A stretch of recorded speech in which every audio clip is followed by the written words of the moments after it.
Hello! అందరూ నమస్కారం. Movie review of 'త్రిభువనధారి బాబ్రిక్' 2025 release అయింది. ఈటీవీ విన్‌లో స్ట్రీమింగ్ అవుతుంది. ఇదొక సస్పెన్స్ థ్రిల్లర్ మూవీ. కానీ థ్రిల్లింగ్ సీన్స్ కన్నా డ్రామా సీన్సే కొంచెం ఎక్కువగానే ఉంటాయి. ఇంకా ఈ మూవీ స్టోరీలోకెళ్తే సత్యదేవికి ఒక మనవరాలుంటది. తన కొడుకు, కోడలు చనిపోయాక తన మనవరాల్ని చాలా ప్రేమగా చూసుకుంటూ ఉంటాడు. ఒకరోజు తన మనవరాలు కనిపించకుండా పోద్దనమాట. ఆ తర్వాత సత్యదేవ్ తన మనవరాల్ని వెతుక్కుంటూ వెళ్తాడు. ఆ వెతుక్కుంటూ ఎళ్ళాక కొన్ని అనుకోని సంఘటనలు ఎదురవుతాయి. అయి ఏంటి అనేది ఈ మూవీ స్టోరీ అనమాట. ఇంకా ఈ మూవీ టైటిల్ అయిన 'త్రిభువనధారి బాబ్రిక్' అసల ఈ బాబ్రిక్ ఎవరు అనేది అందరికీ చాలా వరకు తెలియకపోవచ్చు. అంటే నాకు కూడా తెలీదు. సో, ఈ మూవీ చూస్తేనే ఆయన బాబ్రిక్ ఎవరు అనేది తెలిసింది. ఆయన గురించి ఒక చిన్న నాటకంలాగా చూపిస్తారు. అది చూసినప్పుడు చాలా బాగుంది. అండ్ ఆయన గురించి ఎవరో కూడా తెలిసిందనమాట.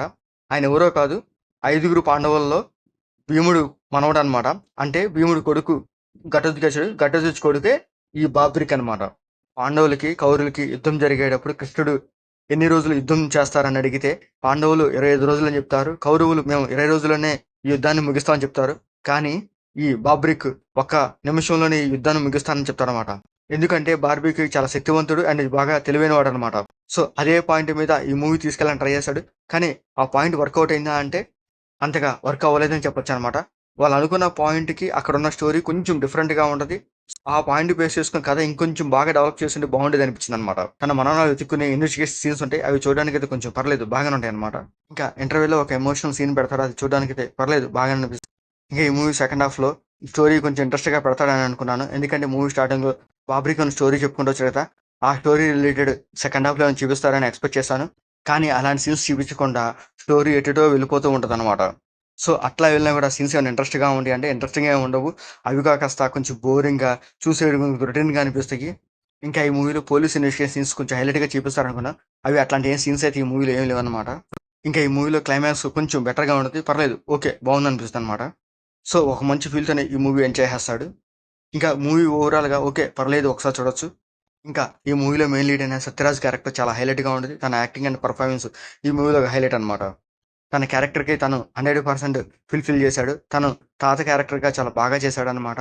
సో, తన మనవరాలు కోసం ఎంతో పోరాడుతున్నట్టుగా మంచిగా చూపిస్తారు సీన్స్. ఇంకా సత్యం, రాజేషు, వశిష్ఠ సింహ వీళ్ళ క్యారెక్టర్స్ ఓకే. పర్లేదు బాగానే ఉంటాయి. ఇంకా ఈ మూవీలో ఉదయ్ భాను క్యారెక్టర్ ఉంటది. అసలు ఆ క్యారెక్టర్ ఎందుకు పెట్టారో తెలీదు. అసలు ఆ క్యారెక్టర్ ఈ మూవీకి అసలు అవసరమే లేదనమాట. ఇంకా ఈ మూవీలో అవసరం లేని క్యారెక్టర్స్ కూడా చాలా ఉన్నాయి. అండ్ వాళ్ళకి తగ్గట్టు అవసరమైన సీన్స్ కూడా చాలానే ఉన్నాయి. దానివల్ల మూవీ ఎటు నుంచి ఎటుకు వెళ్ళిపోయిందనమాట. ఇదొక గొప్ప సినిమా. ఇదొక గొప్పగా తీశానన్నట్టుగా ఈ మూవీ డైరెక్టర్ తెగ ఫీల్ అయ్యాడు. మెయిన్‌గా ఈ మూవీ మైనస్ ఏంటంటే స్క్రీన్ ప్లే అనమాట. స్క్రీన్ ప్లే చాలా వరస్ట్‌గా ఉంది. ఎందుకంటే ఎక్కడ హైలైట్ చేయాలో, ఎక్కడ సీన్ ఎమోషనల్‌గా చూపించాలనేది అక్కడ మిస్‌ఫైర్ అయిపోయిందనమాట ఈ మూవీ. ఇంకా ఈ మూవీలో కొత్తగా ఏదైనా బావుందంటే 'బాబురిక్' ఎపిసోడ్ అది చూడడానికి ఇది కొంచెం కొత్తగా బావుందనమాట. రిమైనింగ్ స్టోరీ అయితే ఓకే. ఓకేలా కనిపిస్తది గానీ ఎక్కడ హైలైట్‌గా అనిపించదనమాట. ఈ మూవీలో అవసరం లేనివి చాలానే పెట్టారు. అందులో ఒక సాంగ్ అనమాట. ఉదయ్ భాను దగ్గర ఒక సాంగ్ పెట్టారు. అదైతే చూడ్డానికి అస్సలు బాలేదు. ఇంకా ఈ మూవీ టెక్నికల్‌గా కాస్త పర్లేదు బాగానే ఉంది. ఇంకా ఈ మూవీలో అడల్ట్ సీన్స్ కానీ, బ్లడ్ సీన్స్ కానీ అట్లాంటివేం లేవు. మీరు ఫ్యామిలీతో కూడా చూడొచ్చు హ్యాపీగా. ఇదొక వెరీ నార్మల్ సినిమానే. వెరీ లో ఎక్స్‌పెక్టేషన్సే ఈ మూవీ చూడండి. ఇంకా ఈ మూవీలో ఏదో ఉంటదని మీరు ఎక్స్‌పెక్ట్ చేస్తే అక్కడ డిసప్పాయింట్ అవుతారు నాలాగా. ఇంకా ఈ మూవీ ఈటీవీలో స్ట్రీమింగ్ అవుతుంది. తప్పకుండా చూడండి. మీకు మా వీడియోస్ నచ్చితే లైక్ చేయండి, షేర్ చేయండి, సబ్స్క్రైబ్ చేసుకోండి. Thank you for watching.